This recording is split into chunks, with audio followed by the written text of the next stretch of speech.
Hello everyone. दोस्तों मैं अरुण शर्मा। दोस्तों हम इस वीडियो में बात करने वाले हैं कि जो विपक्ष ने जो हंगामा किया है, क्या बीजेपी सरकार एनडीए गवर्नमेंट इसका फायदा उठा पाएगी। तो वीडियो शुरू करते हैं दोस्तों की जो विपक्ष का जो हंगामा कंटिन्यू रहा और सदन जो ठप हो गई।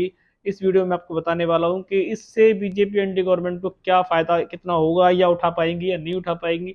इस वीडियो में हम जारी रखते हैं। दोस्तों जो मणिपुर का जो दर्दनाक कांड हुआ, इस कांड को लेके विपक्ष ने तुरंत हंगामा शुरू कर दिया और उन्होंने कहा कि मोदी जी ने जो वहां का सीएम है उसका इस्तीफा नहीं लिया और उस पर कार्रवाई करने के लिए मांग की, पर मोदी जी ने एक अपना छोटा सा स्टेटमेंट दिया और उसके बाद वो नदारद हो गए। फिर उन्होंने कहा कि मोदी जी सदन में आए और सदन में अपना स्टेटमेंट दें कि वो उस पर क्या कार्रवाई करना चाहते हैं, क्या कार्रवाई होगी। पर सदन में मोदी जी ने कुछ अपना आना जाना शुरू नहीं किया और उसकी जगह अमित शाह और गृह राज्य रक्षा मंत्री ने बयान दिए, पर सदन उनसे हैप्पी नहीं था। उसके दोनों की आपस की जब ज़्यादा बहस होनी शुरू हो गई और सदन में दोनों का ज़्यादा लड़ाई झगड़ा शुरू हो गया, सदन स्थगित होनी शुरू हो गई और सदन ठप कर दी गई। विपक्ष का जब हंगामा जोरदार रहा, उन्होंने सदन जाना बंद कर दिया। इससे विपक्ष जो मोदी और जो एनडीए गवर्नमेंट थी वो उनको और कोई चांस मिलना शुरू हो गया कि उन्होंने इस बीच के अंदर कई टॉपिक छेड़ दिए, जैसे कि राजस्थान का टॉपिक हंगामा हुआ मणिपुर को लेके और पोल खुलनी शुरू हो गई राजस्थान की।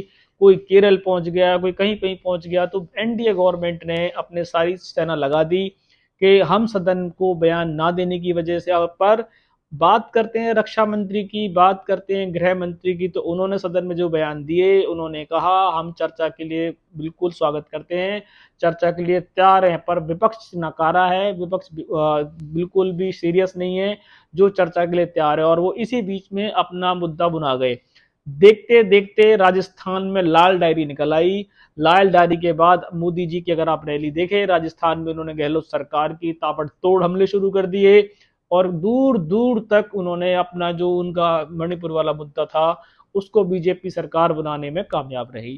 राजस्थान की सरकार में जब उन्होंने आज अब बहुत सारे उद्घाटन किए, बहुत सारी रैलियां कर रहे हैं वो, और गहलोत सरकार पे उन्होंने लाल डायरी बहुत सारे कंसेप्ट ऐसे लगा दिए जो सुनने और सोचने वाले विषय थे। तो इससे जनता को मणिपुर वाला मुद्दा याद ही नहीं रहा कि वो क्या कहना चाहते थे, क्या नहीं कहना चाहते थे। एक तो बीजेपी सरकार को अपना ये मुद्दा सीधा साफ क्लियर हो गया कि वो अपना मुद्दा बनाने में कामयाब रही, उन्होंने राजस्थान को ही घेराव कर दिया। दूसरी बात करें कि उनको इंडिया नाम से जब इन्होंने पार्टी रखी थी तो वो ये देखना चाहते थे कि हमारे पास जो 38 दल हैं उस 38 दल में हम 40 दल कैसे करें और विपक्ष इस पे कितना मजबूत है। विपक्ष कितना मजबूत है, क्या वो संसद में कुछ कर सकता है बुलाने के लिए। तो कल संसद ने जब अपना पूरा सेटिंग की, पूरी बात की, उन्होंने अपनी योजना बनाई, उसमें उन्होंने अविश्वास पत्र ला के रख दिया। अब ये चीज दो टेस्ट हो गई। एक तो उन्होंने राजस्थान जैसे और अपने मुद्दों को बनाने के लिए राजस्थान में हमला बोल दिया।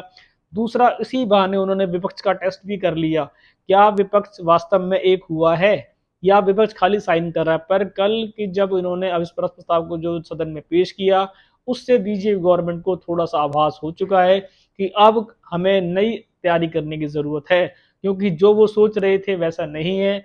38 दल को उनको 40 दल करने के लिए लाल डायरी जैसे सब्जेक्ट खोलने पड़ेंगे और ऐसे मुद्दे लाने पड़ेंगे ताकि सदन ठप ही रहे। अब सुनने में ये आ रहा है कि अब कुछ दिनों से जिसको ईडी को अगर बात करें, संजय कुमार मिश्रा सस्पेंड, जिनको 31 तक सुप्रीम कोर्ट से कार्यकाल की अवधि थी। अब ये इन्होंने कल अर्जी लगाई है, उसमें ये कहना चाहते हैं कि सुप्रीम कोर्ट से इन्होंने अर्जी और डिमांड की है कि संजय कुमार मिश्रा को कंटिन्यू करा जाए ताकि हम अपने पेंडिंग काम करा सके। अगर किसी कंडीशन से इनको एक्सटेंशन मिल जाता है तो विपक्ष दोबारा से हल्ला बोलेगा और संसद फिर ठप हो जाएगी। ये इनको दोबारा से फिर फायदा मिलेगा, ये इनके जो अपने पेंडिंग काम्स रहेंगे, संसद ठप रहेगी, पब्लिकों की चर्चा नहीं होगी और विपक्ष अपनी बात कहने में नाकारा साबित हो जाएगा और इनकी नियमित रैलियां होंगी। इसी बीच में ये किसी और गवर्नमेंट का पल्ला खोल देंगे, जिससे ये इस संसद ठप होने से और जो हंगामा हो रहा है इसका भरपूर फायदा बीजेपी को मिलता नजर आ रहा है। तो ये विपक्ष को देखना पड़ेगा, ये विपक्ष को निभाना पड़ेगा कि हम चर्चा के बहाने अपना काम खराब ना करें और ऐसे मौके ना दें जिससे कि विपक्ष बीजेपी एनडीए गवर्नमेंट हमारा फायदा उठाए, जो वो उठाता आ रही है। तो इसमें विपक्ष को देखना पड़ेगा कि हमने जो पार्टी बनाई है उसका हमें पूरा सहयोग उस तरीके से लेना चाहिए जिस तरीके से हम किसी दूसरी पार्टी से हावी हो। पर ऐसे संसद ठप करके अगर हंगामा करेंगे तो इससे एनडीए गवर्नमेंट को ही फायदा मिलेगा जो वो लेता आ रही है, जिसका आज प्रधानमंत्री ने ही फायदा उठाया है कि उन्होंने राजस्थान की सरकार में राजस्थान में हमला बोला और लाल डायरी के सारे मीनिंग उन्होंने आज राजस्थान गवर्नमेंट को समझा दिए। तो विपक्ष जब हंगामा करेगा, हंगामा करने से पहले उसको अपने पूरे सेटिंग करनी पड़ेगी, अपने बातों पर ध्यान रखना पड़ेगा, ना कि एनडीए गवर्नमेंट को उनको तवज्जो देनी पड़ेगी। तो ये साफ साफ ये जो मणिपुर का जो कांड हुआ, इससे सदन को तो ठप हुआ, पब्लिक को क्या मिला या नहीं मिला, पर बीजेपी गवर्नमेंट अपने लाल डायरी जैसे मुद्दे और अगर राजेंद्र गोड़ा जैसे ईमान को जगाने में कामयाब रही। और अगर विपक्ष ऐसे हंगामा करेगा तो ऐसे कई ईमान जाग जाएंगे और किसी स्टेट में फिर विपक्ष की किरकिरी होती नजर आएगी। तो दोस्तों, इस तरीके के अगर हंगामे चलेंगे तो जरूरी है कि जो दूसरी पार्टी है वो अपने मुद्दों को बनाने में कामयाब रहती है, जैसे बीजेपी ने किया है।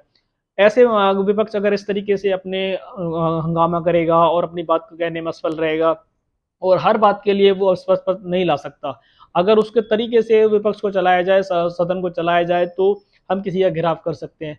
तो दोस्तों, अगर कुछ भी इसमें अपडेट रहेगा हम आपको बताएंगे। तब तक अपना ध्यान रखें, मिलते हैं नई वीडियो के साथ। टेक केयर, बाय दोस्तों।